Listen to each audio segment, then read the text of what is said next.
तपाईको पनि अस्ट्रेलियामा घर किन्ने सपना छ? तपाईँ हामी धेरैका लागि यो सपना सबैभन्दा ठूलो सपना हो। यो सपना पूरा गर्नका लागि यसका स्टेप बाइ स्टेप प्रक्रियाहरू बुझ्नु अत्यन्तै जरुरी छ। किन भन्दाखेरि यति धेरै ब्याङ्क, रियल इस्टेट एजेन्ट्सहरू, मोर्गेज ब्रोकर्सहरू र इन्टरनेटमा भएको थुप्रै जानकारीका बीचमा यो प्रक्रिया बुझ्दै गर्दाखेरि हराउन पनि सकिन्छ। आजको यो भिडियोमा मैले तपाईलाई अस्ट्रेलियामा घर किन्नका लागि चाहिने स्टेप बाइ स्टेप प्रक्रियाको बारेमा जानकारी गराउँदैछु। भिडियो अलिकति लामो हुन सक्छ, तर तपाईले यो भिडियो हेर्नुभयो भने तपाईका लागि घर किन्ने प्रक्रिया नेभिगेट गर्दै गर्दाखेरि अत्यन्तै सजिलो हुनेछ। सुरुमा घर किन्ने बारे सोच्नु भएको छ भने त्यसलाई एउटा टेन्टेटिभ प्लानमा ढाल्नुहोस्। त्यसपछाडि यो प्रक्रिया नेभिगेट गर्न सजिलो हुन्छ। किन भन्दाखेरि यदि तपाईले आफू बस्नका लागि घर किन्दै हुनुहुन्छ भने त्यस पछाडि आउने थुप्रै कुराहरू विचार गर्नु पर्यो। स्कुल, हस्पिटल्स, नजिकको शपिङ लगायतका कुराहरू। यदि तपाईले इन्भेस्टमेन्टका लागि घर किन्दै हुनुहुन्छ भने अब त्यो ठाउँमा रेन्टल कस्तो छ, रेन्टमा जान्छ कि जाँदैन, भोलि त्यो 1-2 वर्षमा 2-4 वर्षमा रेन्टबाट आउने पैसाले घरको मोर्गेज तिर्छ कि तिर्दैन लगायतका यी सबै कुराहरू तपाईले घर किन्नुभन्दा अगाडि जान्नु, विश्लेषण गर्नु जरुरी हुन्छ।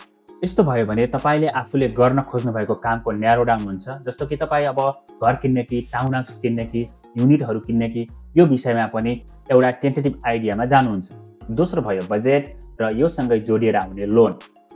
अब घर किन्ने बारे सोच्नु भएको छ र प्लान पनि बनाइसक्नु भएको छ भने कतिसम्मको घर किन्ने र कतिसम्मको घर किन्दै गर्दाखेरि कतिसम्मको लोन लिने, कतिसम्मको घर किन्दै गर्दाखेरि कतिसम्मको लोन अहिलेको कमाइबाट आउँछ अथवा आफूलाई चाहिए जतिको लोन अहिलेको कमाइबाट आउँदैन भने अलिकति कमाइलाई बढाउने पो हो कि अथवा एक्सपेन्सेसहरूलाई घटाउने पो हो कि अथवा आफूसँग क्रेडिट कार्ड, कार फाइनेन्स लगायतका अरू क्रेडिट अकाउन्टहरू छन् भने तिनीहरूलाई बन्द पनि गर्नुपर्ने हो कि लगायतका विषयमा यो पार्टमा तपाईले विचार पुर्याउनु पर्ने हुन्छ। यसमा तपाईले एकजना मोर्गेज ब्रोकर अथवा ब्याङ्कसँग सम्पर्क गरेर आफ्नो प्लान अनुसारको काम गर्न सक्नुहुन्छ।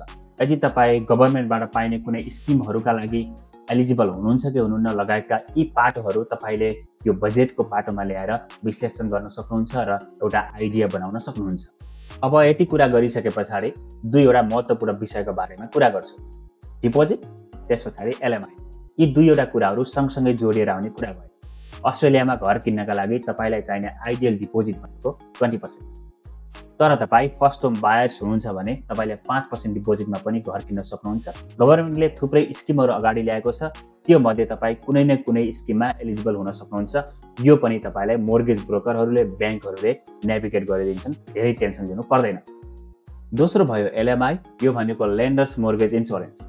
यदि तपाईसँग 20% डिपोजिट छैन भने तपाईले थोरै डिपोजिटमा पनि घर किन्न त सक्नुहुन्छ, तर तपाईले डिपोजिट थोरै हाले बापत लेन्डर्सको लेन्डिङ रिस्कलाई मिनिमाइज गर्नका लागि लेन्डर्स मोर्गेज इन्स्योरेन्स तिर्नुपर्ने हुन्छ। यो चाहिँ तपाईको डिपोजिट र 20% को बीचमा कति फरक छ त्यो अनुसार हिसाब भएर आउँछ। जस्तो कि तपाईसँग 15% डिपोजिट छ र 5% तपाईको ग्याप भयो भने थोरै हुने भयो, अथवा तपाईसँग 10% डिपोजिट छ र तपाईलाई अर्को 10% को ग्याप हुने भयो भने अलिकति धेरै लेन्डर्स मोर्गेज इन्स्योरेन्स हुने भयो। फेरि पनि तपाईँ फर्स्ट होम बायर्स हो भने तपाईलाई एलएमआई का विषयमा थुप्रै कुराहरूमा छुट हुन सक्छ। अब कुरा गरौँ घर किन्दाखेरि जोडिएर आउने अरू खर्चहरूको बारेमा। डिपोजिट र एलएमआई का कुराहरूलाई मैले अगाडि भनिसकेँ।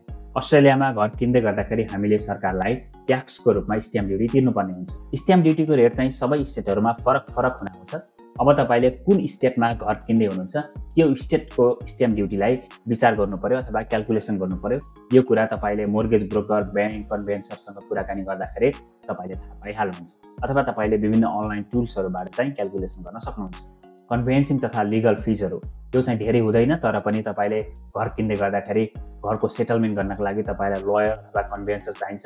उनीहरूले आफ्नो एउटा फी तोकेका हुन्छन्, त्यो फी तपाईले उनीहरूलाई तिर्नुपर्ने हुन्छ। नर्मल्ली तपाईको घरको सेटलमेन्टको सम्पूर्ण कानुनी कामहरू कन्भेन्सरले गर्छ। बिल्डिङ तथा पेस्ट इन्स्पेक्सन, हामीले घर किन्दै गर्दाखेरि बिल्डिङ तथा पेस्ट इन्स्पेक्सन गराउनु पर्ने हुन्छ। किन भन्दाखेरि घर त किन्ने भयो, तर घर कस्तो अवस्थामा छ, घरमा टर्माइटहरू अथवा हामीले नेपालतिर धमिरा भन्छौँ, धमिराले काठहरू खाएको छ कि छैन लगायतका कुराहरूलाई चाहिँ हामीले त्यसबाट देखिन्छ र त्यसबाट हेर्नुपर्ने हुन्छ।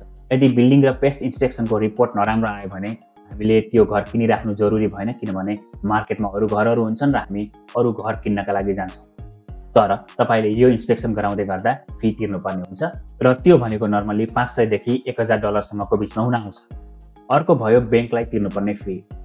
हामीले ब्याङ्कबाट लोन लिँदै गर्दाखेरि कुनै कुनै ब्याङ्कहरूले एप्लिकेसन फी, भ्यालुएसन फी र रजिस्ट्रेसन फी लगायतका फीहरू चार्ज गर्छन्।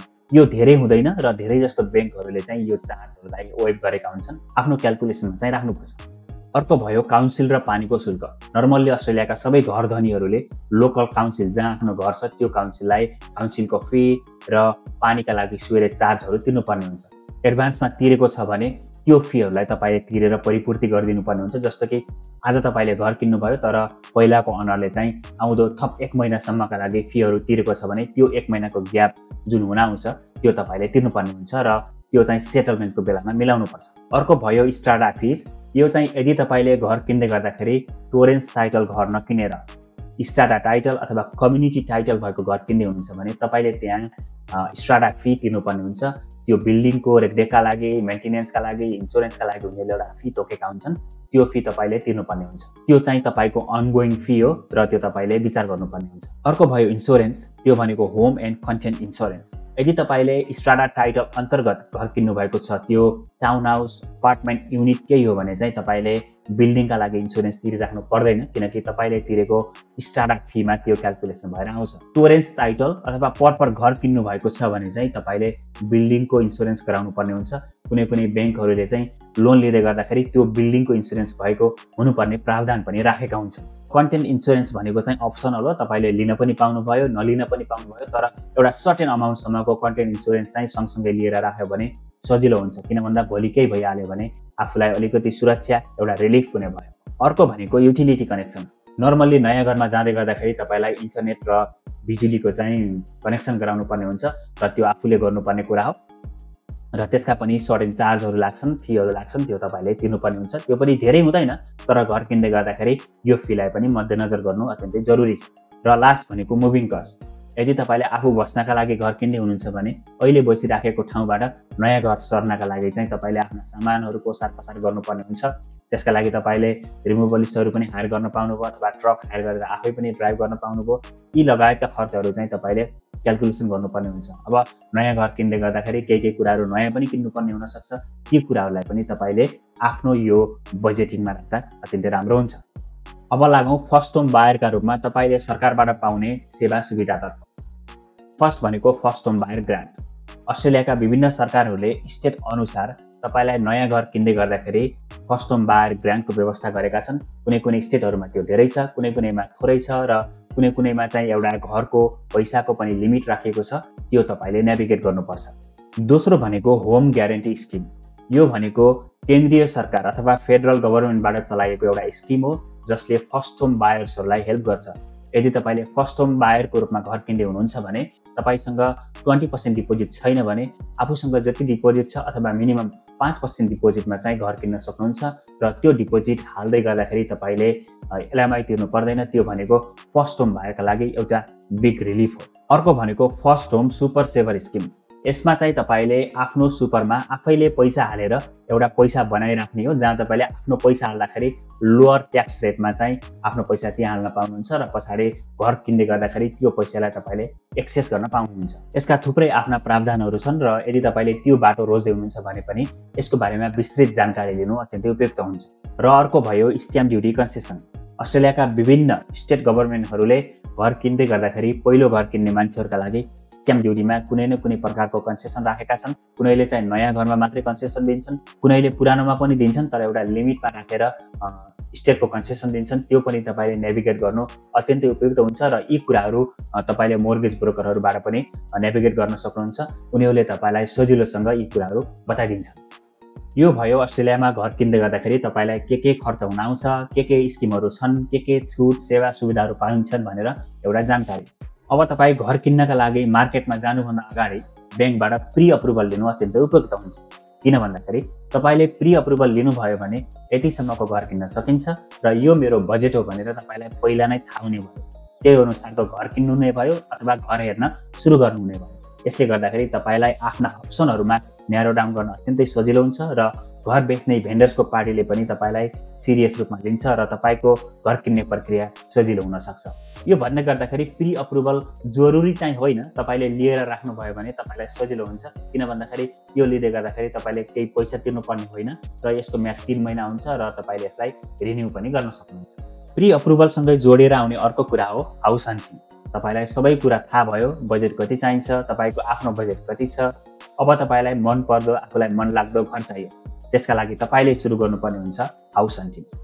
हाउस हन्टिङका लागि चाहिँ सबैभन्दा सजिलो भनेको आफूले कतिसम्मको घर किन्ने हो, कुन कुन सबबमा घर किन्ने हो, कुन कुन सबबमा कतिसम्मको घर कस्तो कस्तो आउँछ भनेर एउटा क्याल्कुलेसन बनाउने। त्यस पछाडि आफूलाई त्यो घरमा के चाहिएको छ, 4 बेडरुम हो, 3 बेडरुम हो, 2 बेडरुम हो, 2टा बाथरुमसितको हो अथवा एउटा मात्रै बाथरुमसितको, तपाईँलाई एउटा कार पार्क चाहिएको अथवा तपाईँलाई 2टा कार पार्क चाहिएको अथवा तपाईँलाई पर्गोला अथवा सानो भ्रान्डासितको घर चाहिएको, यो सबै क्राइटेरियाहरू तपाईँले पहिले नै निर्धारण गर्नुभयो भने तपाईँलाई यो भएको घर भयो भने मलाई राम्रो हुन्छ अथवा यो कुरामा चाहिँ मैले कम्प्रोमाइज अथवा एडजस्ट पनि गर्न सक्थेँ भनेर सजिलो हुन्छ र त्यो अनुसार तपाईँले घर खोज्न सुरु गर्नुहुन्छ। नर्मल्ली हाउस हन्टिङ सुरु गर्नुभन्दा अगाडि आफूलाई के चाहिएको हो अथवा आफूलाई के उपयुक्त हुन्छ भनेर जान्नु अत्यन्तै जरुरी हुन्छ। किन भन्दाखेरि घर हेर्न जाँदै गर्दाखेरि मार्केटमा हराइन्छ। थुप्रै घरहरू छन् र आजभोलिका घरहरू भनेका राम्रा पनि छन्, नराम्रा पनि छन्, नयाँ पनि छन्, पुराना पनि छन्।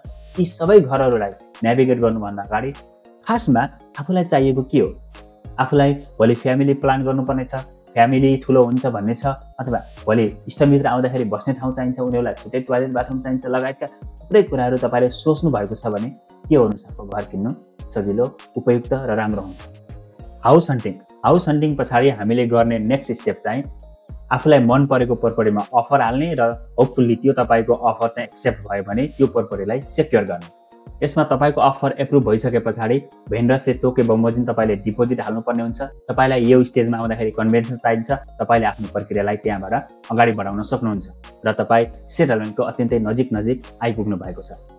यी सबै कामहरू भइसके पछाडि तपाईँको कन्ट्र्याक्ट एग्रिमेन्ट बमोजिम तपाईँको घरको सेटलमेन्ट हुन्छ र लोन पनि फाइनलाइज हुन्छ। यो सबै प्रक्रियाका लागि तपाईँको कन्भेन्सरले तपाईँलाई सहयोग गर्छ र तपाईँको कन्भेन्सरले तपाईँको ब्रोकरसँग सँगसँगै मिलेर काम गर्छ र यसमा तपाईँले खासै केही पनि गर्नु पर्दैन।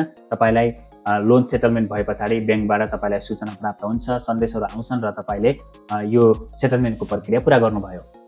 अब लास्टमा house and land package. House and land package र घर किन्ने प्रक्रियाको लगभग धेरै कुराहरू सिमिलर हुन्छ।